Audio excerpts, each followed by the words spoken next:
তারেক রহমানের দেশে ফেরা ঘিরে ঢাকামুখী বাসে ট্রেনে লাখো নেতাকর্মী। নদীপথে বরিশাল থেকে লঞ্চে ঢাকায় ছুটে আসছেন উচ্ছ্বসিত বিএনপির নেতাকর্মী ও সাধারণ মানুষ। এ নিয়ে আরও জানাতে বরিশাল থেকে সরাসরি যুক্ত হচ্ছেন সহকর্মী জিয়াদ মাহমুদ।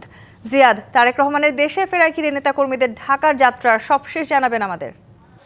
দীর্ঘ 17 বছরের নির্বাসিত জীবনের অবসান ঘটিয়ে আগামীকাল বৃহস্পতিবার দেশে ফিরবেন বিএনপির ভারপ্রাপ্ত চেয়ারম্যান তারেক রহমান। তার এই দিনটিকে, প্রত্যাবর্তনের দিনটিকে স্মরণীয় করে রাখতে বরিশাল থেকে লাখো লাখো মানুষ ঢাকামুখী হয়েছে। কেউ সড়কে যাচ্ছেন, কেউ নদীপথে যাচ্ছেন। আপনাকে যদি দেখাই যে বরিশাল নৌবন্দরের এই বর্তমান অবস্থা এখন কানায় কানায় পূর্ণ। 5টি লঞ্চে করে এখান থেকে নেতাকর্মীরা ঢাকায় যাবেন এবং তারা বলছেন বিগত সকল রাজনৈতিক প্রত্যাবর্তনের চেয়ে এটি একটি রেকর্ড হবে এবং লাখো মানুষ আসবে এখানে তারা এখান থেকে যাবেন, ঢাকায় যাবেন তারেক রহমানকে দেখতে এবং সংবর্ধিত করবেন তাকে। আপনাকে জানিয়ে রাখি যে এখানে যারা আসছেন তাদের মধ্যে অনেকেই দুদিন আগে চলে গেছেন, আবার অনেকে আজকে যাওয়ার প্রস্তুতি নিচ্ছেন, আবার সকালেও অনেকে যাবেন বাসে করে। আমাদের সাথে এখন আছেন এখানে শিয়া বাটার ও ভিটামিন ই সমৃদ্ধ লিলি বিউটি সোপ, তারুণ্যময় উজ্জ্বল ত্বকের জন্য। রিমার্ক বরিশাল মহানগর মহিলা দলের সভাপতি, আমি তার সাথে কথা বলবো।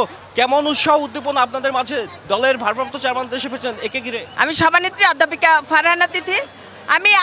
আমরা 5 লক্ষ এখানে বরিশাল বিভাগ থেকে নেতাকর্মীরা আমাদের জনাব ভারপ্রাপ্ত তারেক রহমানকে শুভেচ্ছা এবং স্বাগতম, লাল গোলাপের শুভেচ্ছা জানাতে আমরা ঢাকায় যাচ্ছি।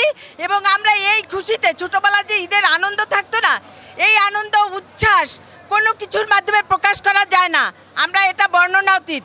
তো আমরা আজকে অনেক আনন্দিত বরিশালবাসী, এবং আমরা বরিশালে তাকে অবশ্যই নিয়ে আসব এবং এনে আমরা আমাদের আনন্দকে আমরা পূর্ণ করব। যেমনটি বলছিলেন এখানে নারী নেত্রীরা যে বিএনপি ভারপ্রাপ্ত চেয়ারম্যান তারেক রহমানের প্রত্যাবর্তন শুধু একজন নেতার প্রত্যাবর্তন নয়, এটি বাংলাদেশের ইতিহাসে নতুন রাজনৈতিক ইতিহাসে নতুন একটি সূচনা হতে পারে বলছেন তারা। এতটুকুই ছিল আমার কাছে বরিশাল থেকে। জিয়াদ, আপনাকে ধন্যবাদ। দর্শক, আমাদের সহকর্মী জিয়াদ মাহমুদ যুক্ত হয়েছিলেন বরিশাল থেকে।